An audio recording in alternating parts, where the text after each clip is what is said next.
Welcome to my channel E teaching Pathshala. आज हम fertiliser and manure के बारे में पढ़ेंगे। Fertiliser is any chemical substance, यानी ये कोई भी केमिकल सब्सटेंस हो सकता है जिसमें ऑर्गेनिक भी हो सकता है या इनऑर्गेनिक भी हो सकता है। हम उसको क्या करते हैं, that is added to the soil. उसको हम क्या करेंगे, जो केमिकल जो सब्सटेंस है या जो फर्टिलाइज़र है उसको हम क्या करेंगे, ऐड करेंगे सॉइल के अंदर to increase the yielding of crop, यानी जो इंक्रीज़ करवाएंगे क्रॉप्स की यील्ड के लिए, यानी जो क्रॉप्स की पैदावार के लिए या फसल की जो पैदावार होती है उसको इंक्रीज़ कराने के लिए हम फर्टिलाइज़र का यूज़ कर सकते हैं। या एक तरीके से हम कह सकते हैं कि जो फर्टिलाइज़र होते हैं केमिकल सब्सटेंट होता है, जो ऑर्गेनिक भी हो सकता है इनऑर्गेनिक भी हो सकता है, ऐड करवाते हैं सॉइल के अंदर। क्योंकि हमें इंक्रीज़ करवानी है यील्ड ऑफ क्रॉप्स को, यानी जो फसल की जो पैदावार होती है उसको हमें इंक्रीज़ करवाना है। मैन्योर इज़ ऑर्गेनिक मटेरियल होता है that is prepared by decomposition of crop residue, यानी कि जो फर्टिलाइज़र होता है वो तो केमिकल सब्सटेंस होता है, जबकि मैन्योर होता है क्या होता है कि ऑर्गेनिक मटेरियल होता है दैट इज़ प्रिपेयर्ड बाय। हम उसको कैसे प्रिपेयर करते हैं, डिकम्पोजिशन करवाते हैं। किसका? क्रॉप रेसिड्यू का। क्रॉप के अंदर जितनी भी जो फसल्स होते हैं उसके जो फसल्स होते हैं या जो सूखी हुई जो पत्तियाँ होती है, जो ड्राई लीव्स होती है, ये जो प्लांट्स की जो रूट्स होती है, उन सबको हम लेके क्या करते हैं, उसका डिकम्पोजिशन करवाते हैं।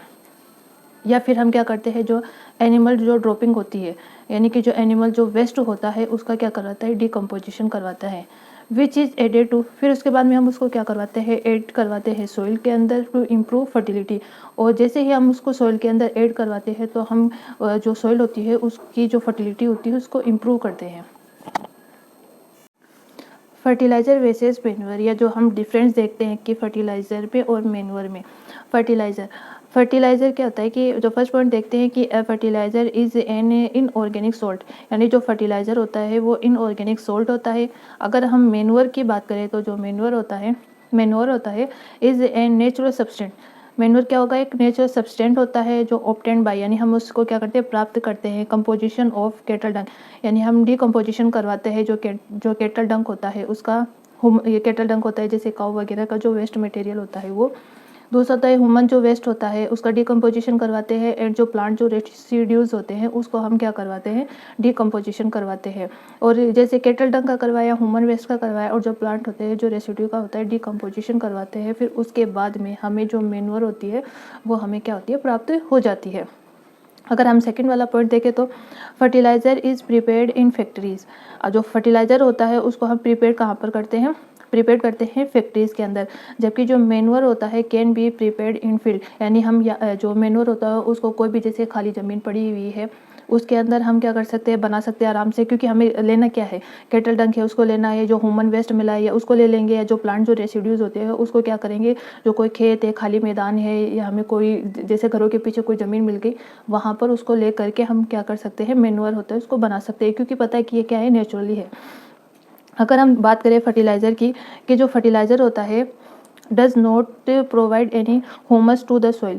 अब एक तरीके से आप बोल सकते हो कि जो फर्टिलाइज़र होता है वो एक कमी भी बोल सकते हो कि जो फर्टिलाइज़र होता है हर चीज़ प्रोवाइड करवा सकता है, जैसे नाइट्रोजन, फॉस्फेट, पोटेशियम सब प्रोवाइड करवा सकता है, न्यूट्रिशन। बस ये क्या करता है, जो सॉइल को ह्यूमस होती है वो प्रोवाइड नहीं कर सकता है, प्रोवाइड नहीं करवाता है। अगर इसी तरीके से अगर हम मैन्योर की बात करें तो ये manure provide a lots of humus. ये क्या करता है, लॉट्स ऑफ ह्यूमस में बहुत ज़्यादा जो नमी होती है उसको प्रोवाइड करवाता है सॉइल को। नेक्स्ट पॉइंट देखिए, अगर फर्टिलाइज़र का, जो fertiliser are very rich in plant nutrients से लाइक, यह जो फर्टिलाइज़र होता है जो क्या होते हैं, वेरी रिच होते हैं इन प्लांट न्यूट्रिएंट्स लाइक, जैसे इसके अंदर सबसे ज़्यादा क्या होता है, जो न्यूट्रिशन रिच होता है, जैसे नाइट्रोजन होता है, फॉस्फोरस एंड द पोटेशियम, ये सबसे ज़्यादा इसके अंदर फर्टिलाइज़र में पाया जाता है। अगर हम मैन्योर की बात करें तो manure is a relatively less rich in plant nutrients, यानी कि जो मैन्योर होता है उसके अंदर क्या होता है, less rich in plant nutrition क्या होता है, इसके अंदर कम होता है, जबकि फर्टिलाइज़र के अंदर ज़्यादा होता है। फर्टिलाइज़र में क्या होता है, ह्यूमस कम होती है, और जो मैन्योर होता है उसमें ह्यूमस होती है वो ज़्यादा होती है। ये जो डिफरेंस होते हैं फर्टिलाइज़र में मैन्योर में। अगर आपको मेरा वीडियो पसंद आया है तो please like, share and subscribe कीजिए, और बेल आइकन को प्रेस कीजिए ताकि जो न्यू वीडियोज़ है उसके नोटिफिकेशन आपको मिलते रहेंगे। Thank you for watching my video.